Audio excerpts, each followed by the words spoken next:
Hello, everybody. Happy New Year. This new year is already off to a better start for me than it was last year by far, and I hope it is for all of you too. So, last year, I ended up in the emergency room on a New Year's Eve. Um, so last year, I went to sleep on New Year's, and I woke up in the middle of the night feeling very hopeless, very lonely, and I woke up at 1 a.m. in the morning, roughly, and I reached for sharp object, and I cut myself, and I don't know if you can see the line there, right there.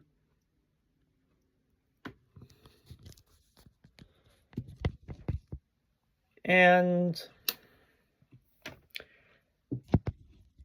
anyway, I was home alone that last year on New Year's, and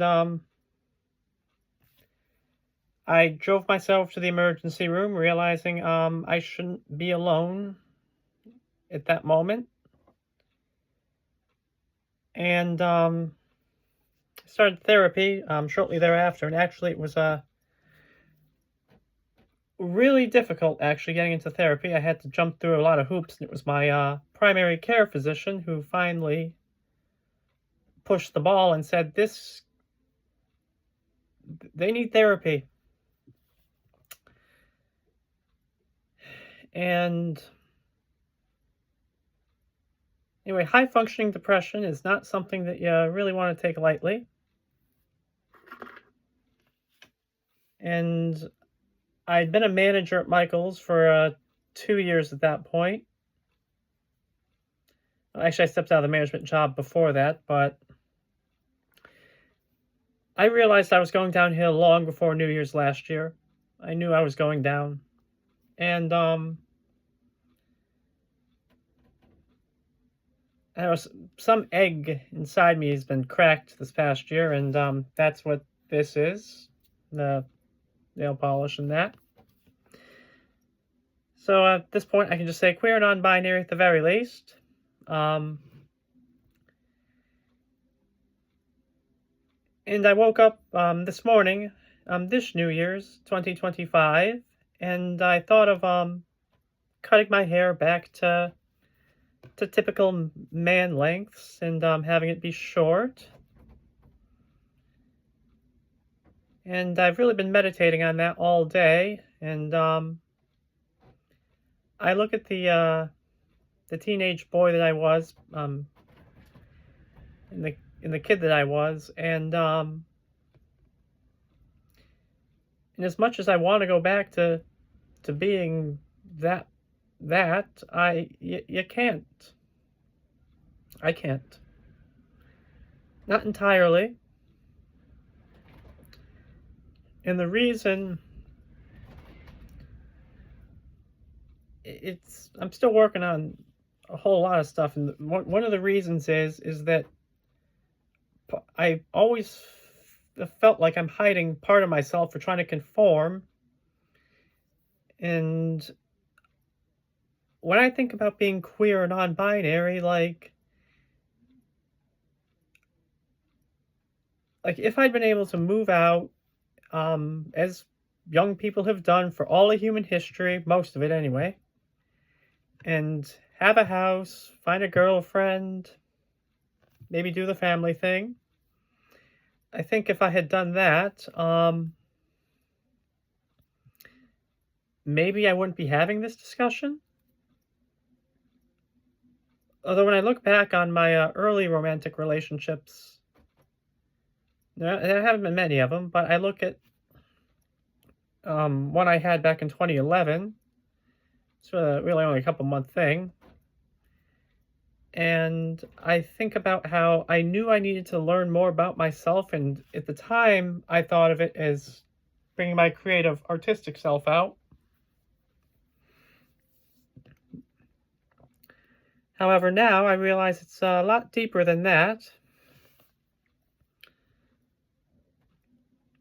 in thinking back on things, I realized I misjudged a lot of people, and I didn't know myself all too well. And so here I am on this New Year's, feeling a lot better than last year. And the past scar on my arm is kind of a reminder that, hey, you can't go back to how things were, no matter how much you may want to. And yeah, I could say the egg is cracked. I guess that's a term I've found online, cracking your egg. Yeah. And still, I still don't quite know where I'm at. And I can see that moving out and being on my own at this point is one of the best things that would help me forward in terms of figuring myself out. And I look at all the people out there who are just anti anything like lipstick and nail polish, and I'm just like, the world is going crazy. It's like we're looking for villains everywhere, and I don't think I'm the villain, though. Yeah, it's like the older generation saying, "Oh, young people don't want to work," and I was at Michael's 2 days ago. I was contemplating going for a haircut. And then this one lady commented about the self-checkouts and how young people don't want to work and how they had to get the self-checkouts. I'm sitting there thinking, yeah, no, now I really don't want to cut the hair. I don't think I would have cut it anyway, but it just kind of settled the debate in a roundabout way. And yeah, I do like having the hair long, having it be able to come down over the glasses, and being a lot more flexible than just short hair. And so yeah, if you ever think about hurting yourself, or don't. There are people out there that care about you, and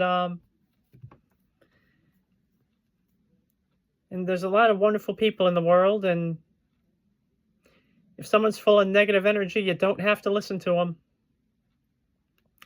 If someone's telling you, no, that's not you, or what, don't listen to them. Only you know who you are. And yeah, I get that sometimes we gotta put the monkey suit on and dress up however dressing up looks for you. But that's not real life. Being dressed up is not real life at all.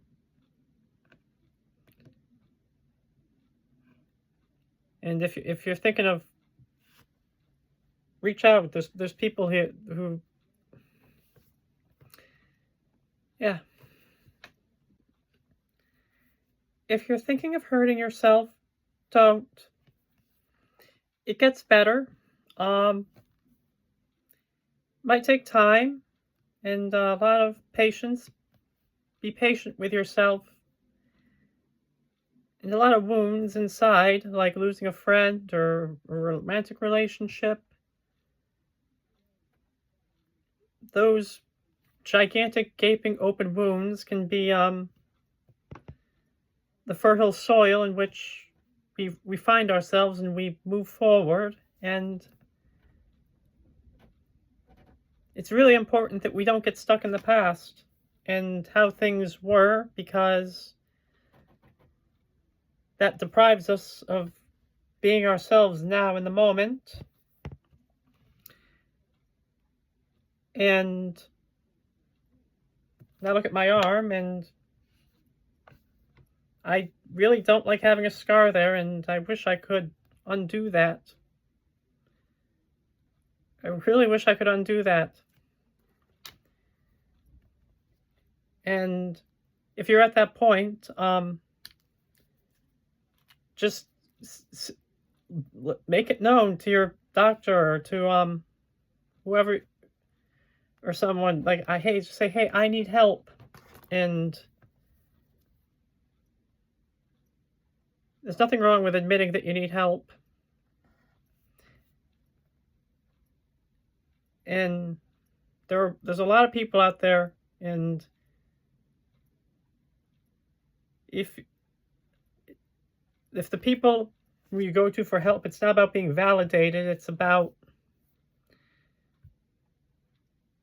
finding who you are. And nobody can give you that validation. Only you can give yourself validation in who you are. And it's simple, it's complicated. And hey, I'm still learning too. And I hope everybody has a great new year. And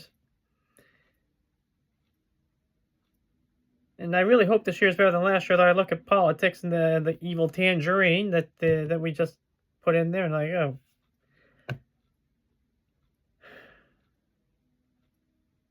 the world is crazy.